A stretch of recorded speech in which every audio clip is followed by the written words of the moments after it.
로마서 1장에 보니까 복음은 모든 믿는 자에게 구원을 주시는 하나님의 능력이 됨이라.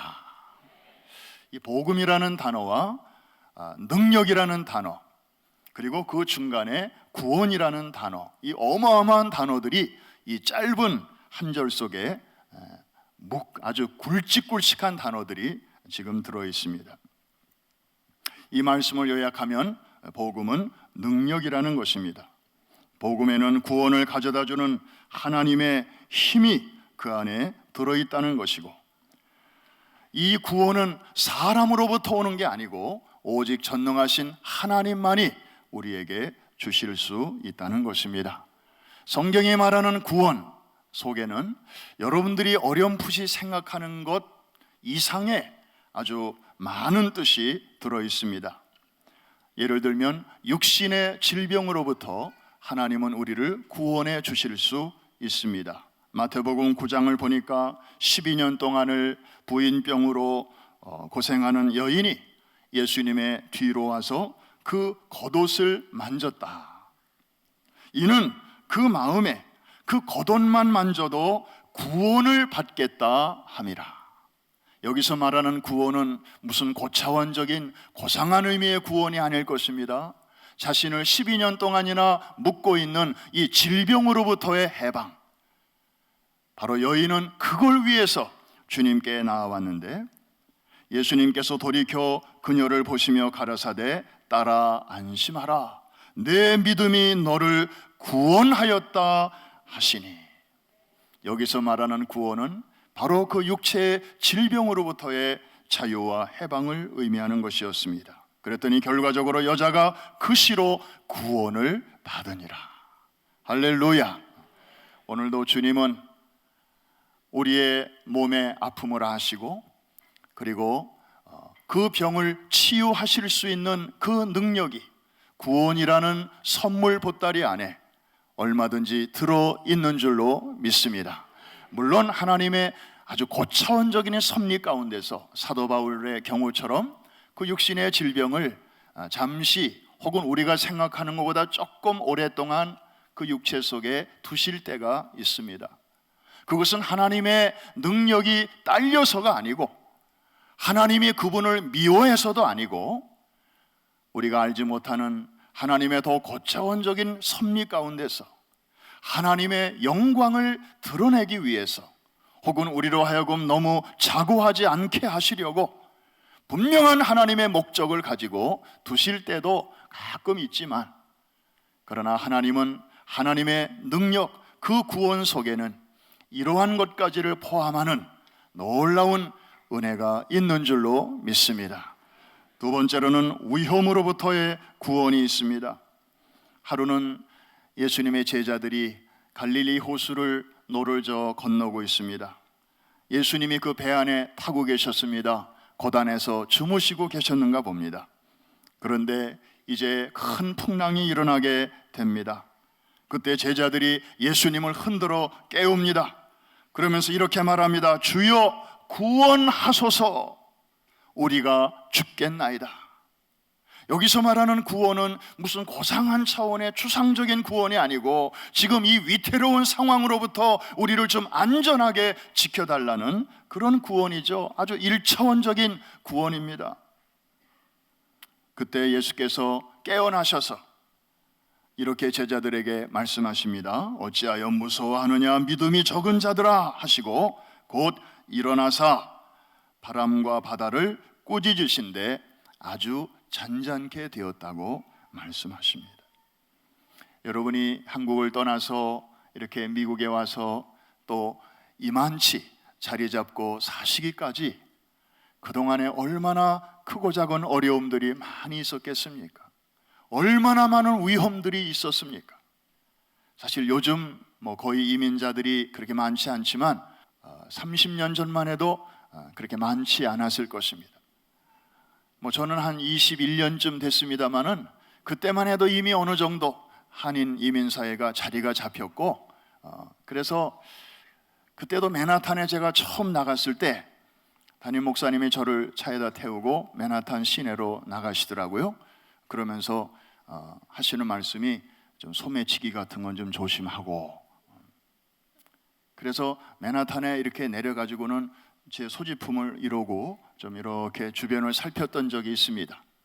근데 요즘은 그런 사람 별로 없잖아요.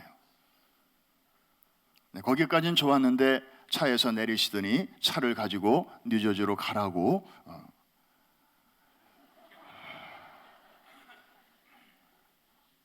그래서 길도 모르는데, 그래서 정말 핸들을 잡고 이제 왔던 길을 이렇게 표지판을 따라서 가는데, 그 일이 있고 나서 그날로 제가 뉴욕과 뉴저지 사이에 그 길을 완전히 숙지했다는 거 아닙니까?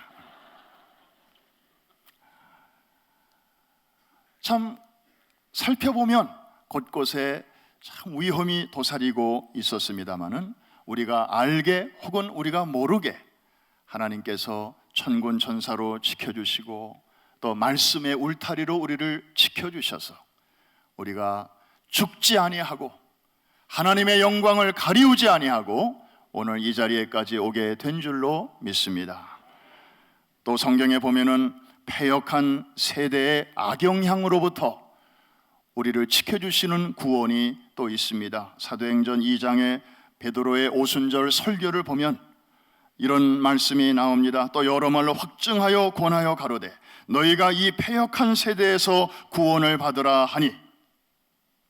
여러분, 우리가 살고 있는 이 시대는 정말 우리가 봐도 야, 세상이 어쩌면 이렇게 가냐, 어쩌면 이렇게 급변하고 있나, 혀를 절로 찰 수밖에 없는 뉴스들이 하루에도 계속해서 끊임없이 우리의 귀에 들려오고 있습니다.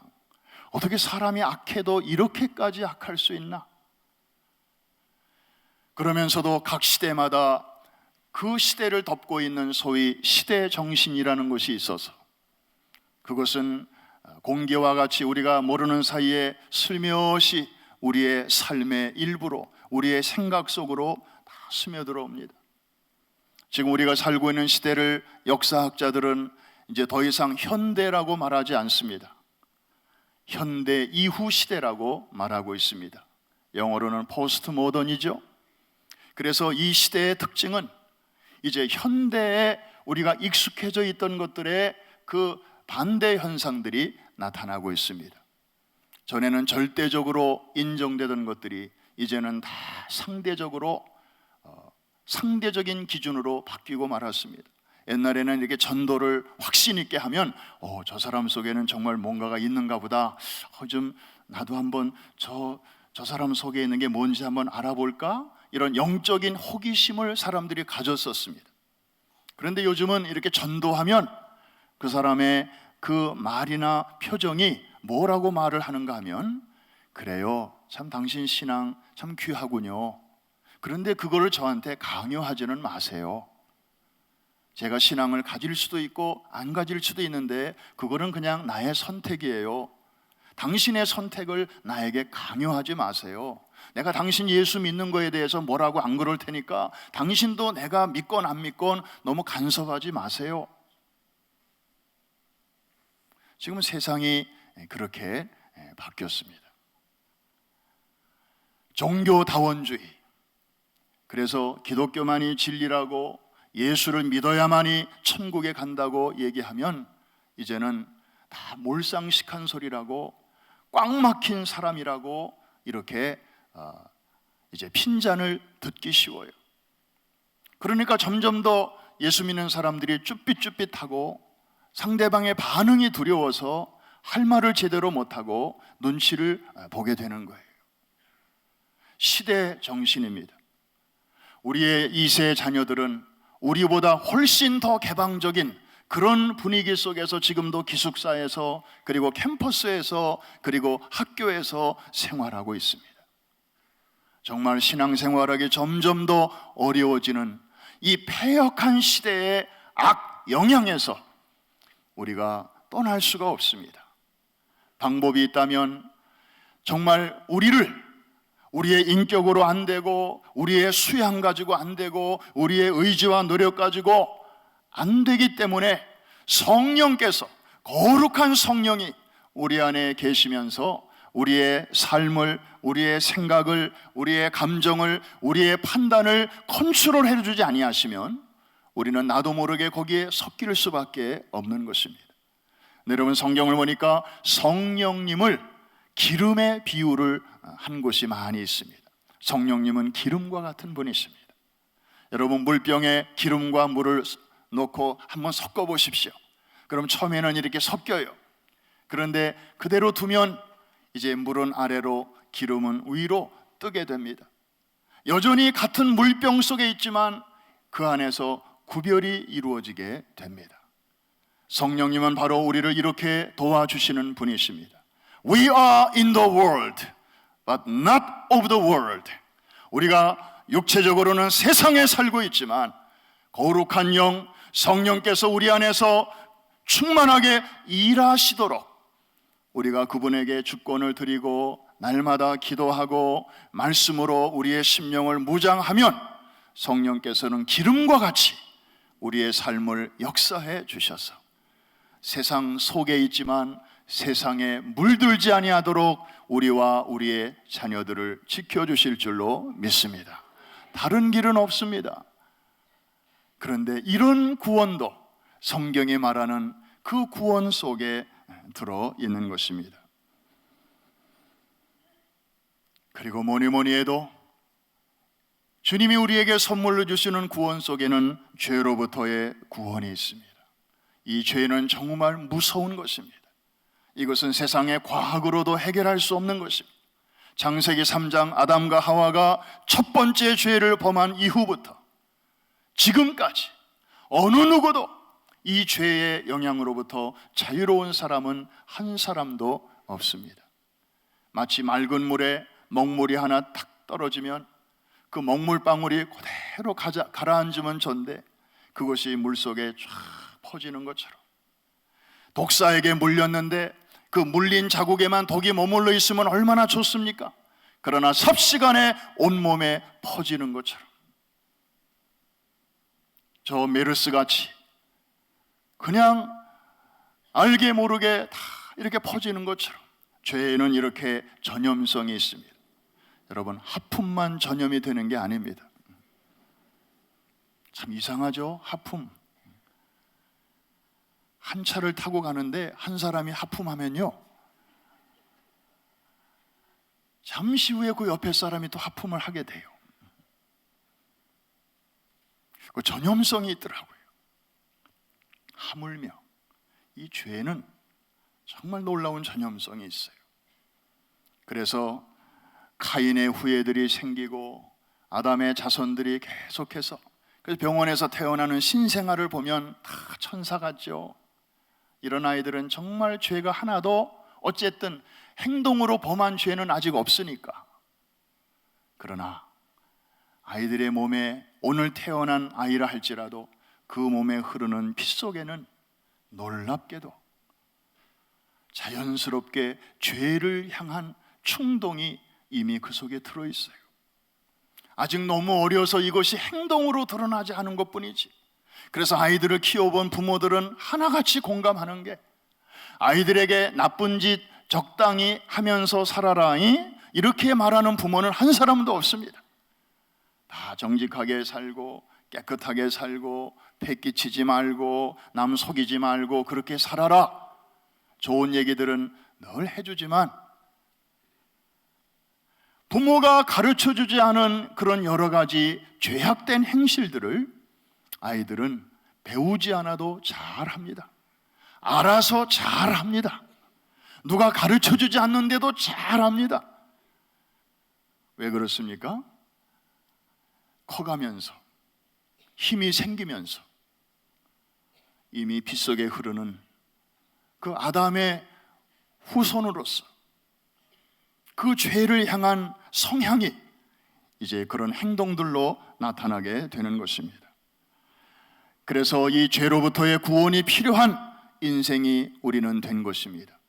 우리의 힘으로 할 수 없기 때문에 하나님께서는 하나님의 방법을 우리에게 사용하셨는데, 그것이 바로 죄 없는 아들 예수 그리스도를 이 땅에 보내시고 우리의 모든 죄를 그에게 다 옮겨주시고 그것을 믿는 자마다 그 죄 없는 아들 속에 있는 의로움을 우리에게로 대신 채워주시는, 그래서 예수님이 탄생하셨을 때에 천사들이 이런 말을 합니다. 아들을 낳으리니 이름을 예수라 하라.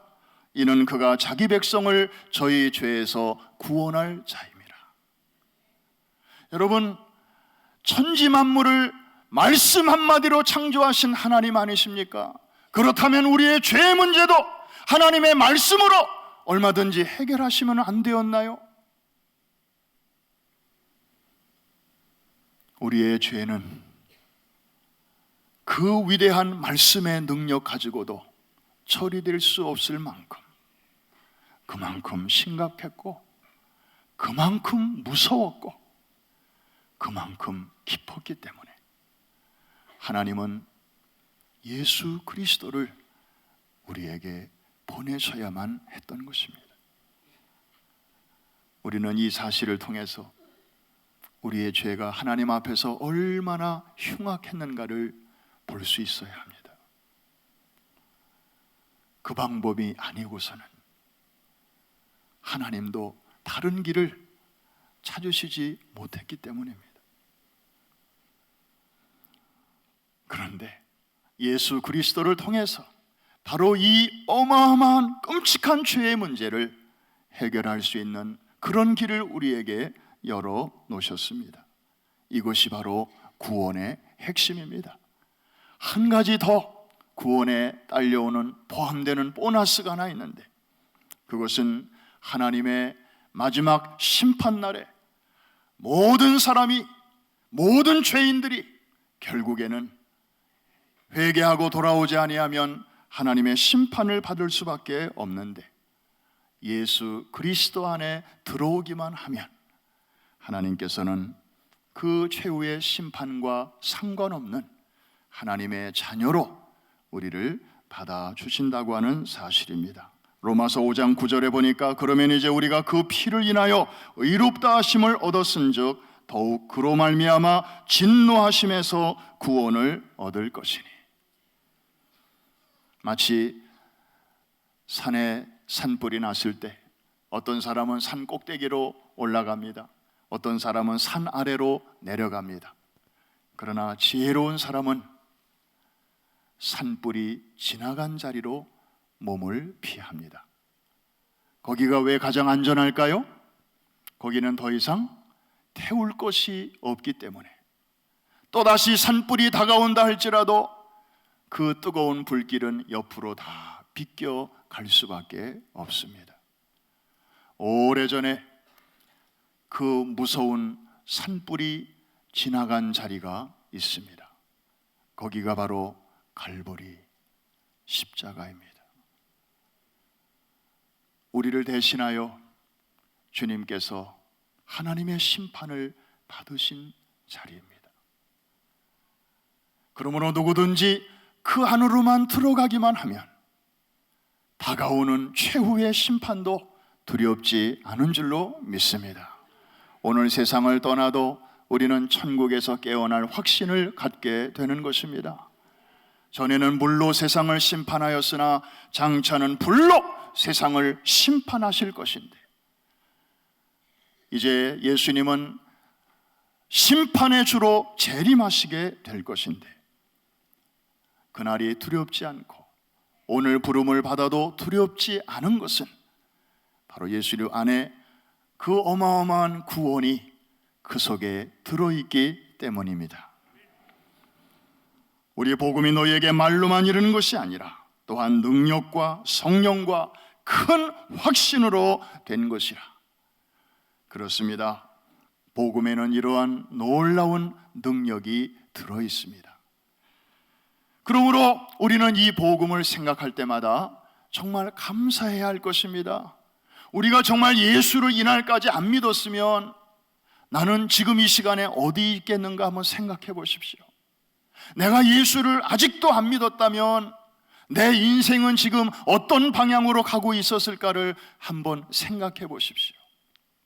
특별히 우리 한국 사람들은 기독교 신앙에 들어오기 전에 전통적인 종교에 물들어 있었고, 또 여러 가지 미신과 그리고 사주, 팔자, 토정, 비결, 궁합 뭐 이런 여러 가지 것들이 보이지 않는 줄로 우리를 얽매고 있었습니다.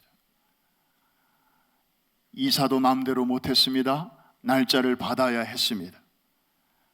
사랑하는 사람끼리 결혼도 마음대로 못했습니다.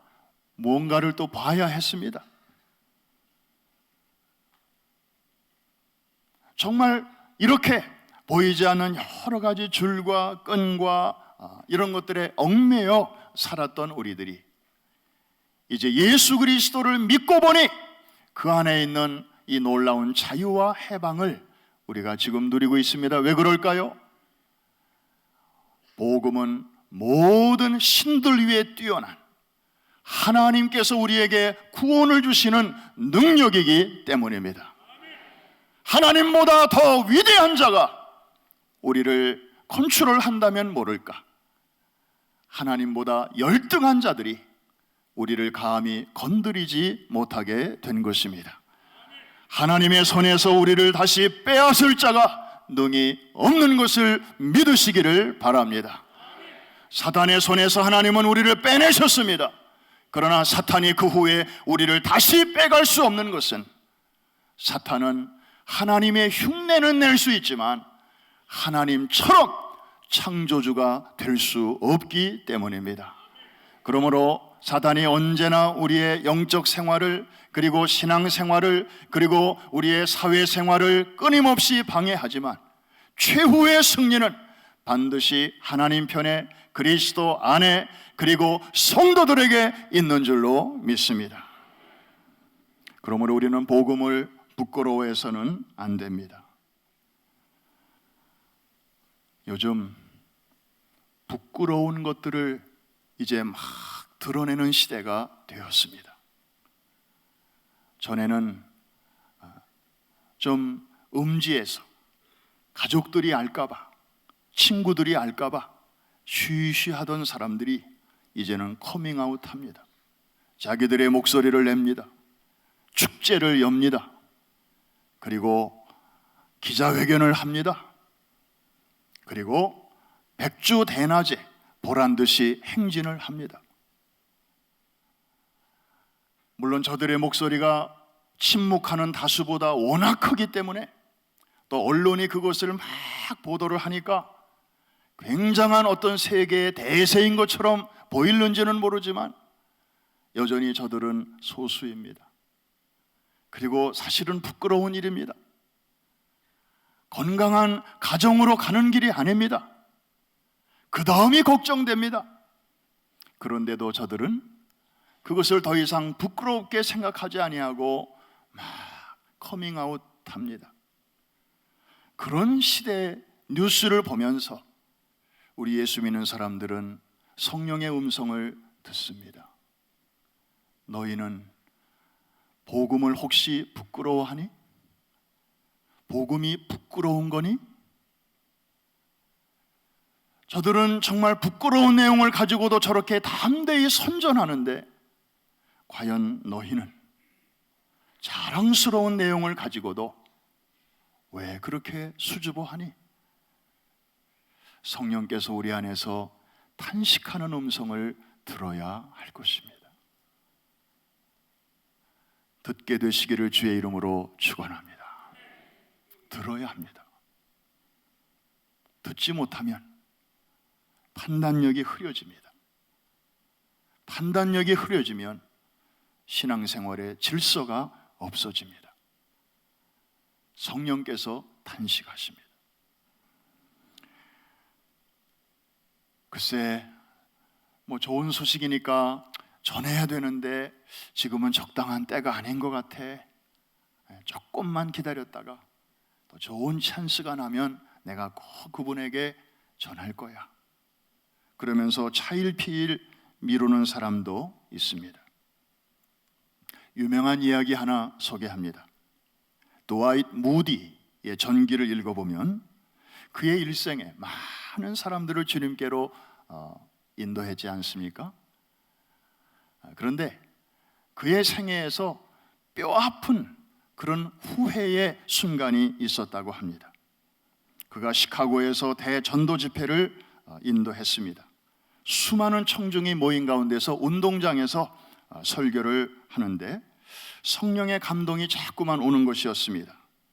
오늘 저녁에는 딴 얘기하지 말고 다가오는 심판에 대해서, 종말에 대해서, 그리고 영혼의 구원에 대해서 설교해라. 그런데 원래 이 무디의 계획 속에는, 설교 스케줄 속에는 그 이야기는 내일 저녁에 하도록 돼 있었습니다. 그런데 오늘 밤에 자꾸 하라고 하시는데 할까 말까, 미리 준비한 내용이 있는데 이걸 바꿔야 되나 어떻게 해야 되나 좀 이렇게 옥신각신 하다가 결국에는 자기가 준비한 대로 하는 게 더 안심이 되니까 그냥 성령의 감동을 무시했습니다. 그리고 설교를, 그날 예정된 설교를 마치고 집회를 끝냈습니다. 그런데 그날 밤 어떤 일이 일어나는지 아십니까? 역사에 기록될 시카고 대화재가 일어나게 되었습니다. 그 밤에 시카고 전 시내가 불바다가 되었습니다. 수많은 시민들이 불에 타서 죽게 되었습니다. 자기 집회에 참석했던 사람들, 그 중에 일부가 돌아가서 그 피해자 중에 섞여 있다는 이야기도 나중에 들었습니다. 그는 그 전날 밤에 인생의 종말에 대해서, 우주적인 종말에 대해서 그렇게 설교하지 못한 것을 두고두고 후회했다고 합니다. 그리고 평생을 복음을 전하면서도 그 일만 생각하면 하나님께 죄송한 마음으로 그렇게 살았다고 하는 것입니다. 여러분, 내일은 아직은 완전한 여러분의 날이 아닙니다. 어제는 지나간 히스토리고 내일은 아직 오지 않은 미스테리고 오늘 현재만이 신이 우리에게 주신 가장 확실한 기회요, 선물입니다. 그래서 영어 단어의 present라는 단어를 보면 오늘이라는 뜻과 함께 선물이라는 뜻이 함께 들어있는 것입니다. 어떤 사람은 왠지 모르게 좀 복음을 좀 전하려니까 좀 부끄러운 생각도 들고, 그리고 저 사람은 나보다 더 좋은 차를 타고 다니고 나보다 더 좋은 집에 살고 있고 나보다 더 공부도 많이 했고 그리고 옷도 보니까 훨씬 더 수준 있게 입고 다니는데 내가 저 사람에게 복음을 가지고 접근하면 저 사람이 말은 안 해도 눈빛으로 이렇게 말하는 것 같아. 나는 예수 없이도 이만큼 잘 살고 있으니까 당신이나 예수 열심히 믿고 잘해보시오. 괜히 그런 생각이 든단 말이야. 그래서 저 사람은 통과, 좀 나보다 좀 후줄근한 옷을 입고 좀 어렵게 사는 것 같은 그런 사람한테나 좀 다가가야지. 또 이런 생각 때문에 해야 할 일을 못하는 경우도 종종 있습니다. 여러분, 한 가지를 기억하십시오. 사람의 기준과 하나님의 기준은 엄연히 다르다는 사실을. 우리 사람들은요, 같은 사람을 평가할 때 언제나 상, 중, 하로 평가합니다. 사는 정도, 배운 정도, 가진 정도. 그래서 상이냐 중이냐 하냐. 그래서 아직도 중산층이라는 단어를 쓰는 게 다 그런 이제 오래된 그 구분법에서 오는 것입니다. 뭐 상류층, 그 다음에 서민층, 그 다음에 중산층.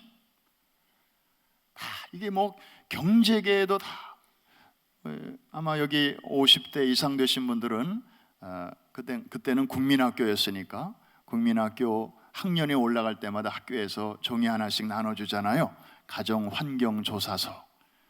그러면 거기 사는 집이 자택이뇨, 뭐 새방이뇨, 월세뇨, 그 동그라미 쳐야 돼요. 전화기 있뇨 없뇨, 테레비 있냐 없냐, 자동차 있냐 없냐. 그때는 너무 어려서 별로 기분 나쁘진 않았지만 지금 생각해 보면 당장 찢어버렸을 것 같아요. 그게 인간의 기준이에요. 그래서 누굴 처음 만나면 이렇게 위아래를 훑어보잖아요. 이게 상중하예요, 기준이. 그런데 성경의 기준은 전혀 다릅니다. 이게 아니라 좌냐 우냐 둘 중에 하나입니다. 예수님의 비유 중에도 마지막 날에 하나님의 심판대 앞에서 오른편에 설 자가 있고 왼편에 설 자가 있다. 중간에 회색지대는 없습니다. 예수님이 십자가에 달리셨을 때에도 오른편에 강도가 있었고 왼편에 강도가 있었어요. 그 중에 한 사람은 라스트 미닛에 정말 주의 은혜로 낙원에 가는 기회를 얻었고, 이 사람은 그 마지막 기회마저도 그냥 놓치게 되었습니다. 하나님의 기준은 예나 지금이나 명확합니다. 이쪽이냐 저쪽이냐. 그래서 누구든지 그리스도를 모신 마음이면 그 사람이 전도자이고, 아직 그리스도가 없는 마음이면 누구나 전도 대상자임을 우리는 알아야 할 것입니다. 저분이 나보다 더 좋은 집에 살건, 저분이 나보다 더 교양이 훨씬 뛰어나건 그런 거에 관계없이 저분 속에 그리스도 예수가 아직 없으면 정말 주님이 가장 필요한 인생임을 우리가 깨닫고 그분을 위해서 기도해야 할 것입니다. 나같이 완악한 자의 마음속에도 찾아오신 주님, 저분에게는 왜 못 들어가시겠습니까? 저분이 주님 모시고 살면 정말 주변이 더 환하게 밝아지게 될 텐데, 나를 만나 주신 주님, 저분에게도 만나 주옵소서. 말씀을 마칩니다. 바울은 자신을 복음의 빚진 자라고 오늘 본문에서 소개하고 있습니다. 누구에게 빚을 졌을까요? 한두 사람에게 빚을 진 게 아니었습니다. 헬라인과 유대인에게 빚을 지고 있다고 말씀합니다. 아주 불특정 다수를 지금 말하고 있습니다. 평생 갚아도 갚지 못할 큰 빚인 것 같습니다. 근데 바울이 실제로 그렇게 경제적인 빚을 졌나요? 아니에요. 바울은 텐트 메이커였어요. 선교하면서도 남에게 돈 손벌리지 않았어요. 자기가 일해가면서 그 돈을 벌어가면서 선교를 했어요. 그런데도 빚진 자래요. 너무 이상하지 않습니까? 바울에게는 그럴 만한 이유가 있었습니다. 자기는 구원받기 이전에 자신의 모습을 보니까 정말 하나님을 위한다고 하면서 오히려 하나님의 사람들, 하나님이 보내신 예수 그리스도, 그리고 예수 그리스도를 믿는 그 사람들을 도시락 싸들고 다니면서 핍박했던 사람입니다. 저들을 옥에 가두고 때로는 죽음으로 몰았던 사람입니다. 자기 같은 죄인이 없습니다. 그래서 죄인 중에 죄인이라고 스스로 고백하지 않습니까? 그런데 그런 자기를 예수님이 찾아오셔서 자기를 만나 주셨단 말이죠.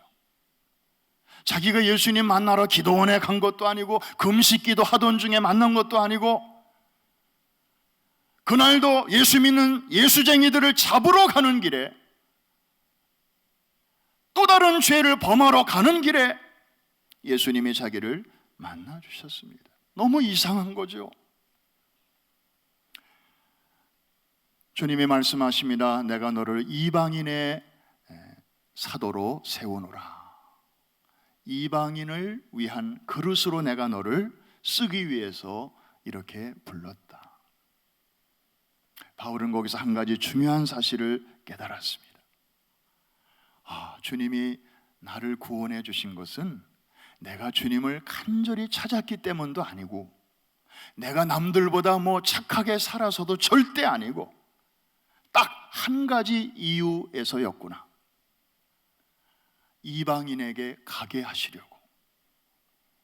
다시 말하면 그리스도가 아직 없는, 그리스도를 필요로 하는 그 사람들에게 내가 가서 그 좋은 소식을 전하게 하시려고,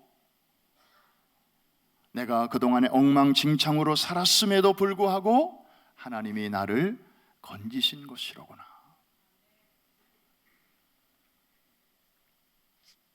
그리고 조금 더 묵상을 하다 보니까 이방인들에 대한 생각이 바뀌게 되었습니다. 그리스도가 아직 없는 사람들에 대해서 고마운 마음이 생기기 시작했습니다. 왜냐하면 저들에게 가게 하시려고 예수님이 나를 건져 주셨기 때문이죠. 그러니까 저들이 아니었다면, 그냥 예수님이 나의 행실만을 보시고 내가 살아온 그 삶의 내용만을 보셨더라면 나는 정말 저 지옥에, 저 상좌에 앉아야 할 사람이었는데 저분들 때문에 내가 살았다. 고마운 마음이 드는 것입니다. 생명의 은인이요 구원의 이유와 까닭이 바로 저 이방인, 요즘 말로 말하면 불신자들이라는 그 생각에 이르게 되면서 바울은 그때부터 이제 그 빚을 갚기 위해서 가만히 앉아 있을 수가 없었습니다. 그것이 바로 내가 빚진 자라고 하는 고백입니다. 사랑하는 성도 여러분, 그런 의미에서 우리는 다 빚진 자입니다. 여러분 주변에 여러분이 꼭 가야 할 사람이 없다면 여러분은 debt free. 그런데 아무리 살펴봐도 그런 사람이 한 사람도 없는 사람은 없습니다. 그런 빚이 없는 지대가 있긴 있어요. 거기가 어디냐? 파일론 묘지입니다. 거기 누워 계신 분에게는 더 이상 채무자가 들볶지 않아요. 근데 우리가 살아있는 동안에는 내가 가지 않으면 어쩌면 영영 이 좋은 소식을 듣지 못하고 세상을 떠날 사람들도 있을지도 모른다고 우리가 생각할 때 우리는 가만히 있을 수 없습니다. 해리포터의 주인공 엠마 왓슨이 한 말을 여러분들에게 인용합니다. 내가 안 하면 누가 하는가? 지금 안 하면 언제 하겠는가? 사랑하는 성도 여러분, 우리는 다 빚진 자들입니다. 빚진 자들은 하루도 편할 날이 없습니다. 늘 심정이 불안합니다. 우리가 주님을 찬양하고 우리에게 구원을 주신 하나님의 이름을 높이면서도 우리에게는 또 하나의 감정이 있습니다. 그것은 불안한 감정입니다. 초조한 감정입니다. 내가 이렇게 살아도 되나? 내가 이렇게 큰 빚을 지고 사는데 바로 저분들 때문에 저분들에게 가라고 하나님이 나 같은 자를 먼저 불러주셨는데 내가 저분들보다 나은 게 하나도 없는데, 저분들이 나보다 더 깨끗하게 살고 저분들이 나보다 더 양심적으로 사는데도 하나님이 나를 먼저 불러주신 것은 바로 저분들에게 이 좋은 소식을 좀 소개하라고, 전하라고.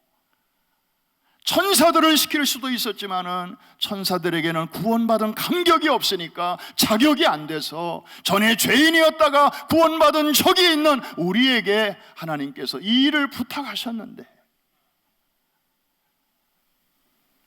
오늘 이 예배를 드리면서 또 성령의 그 다정한 음성, 여러분 개인에게 주시는 음성을 듣게 되시기를 주의 이름으로 축원합니다.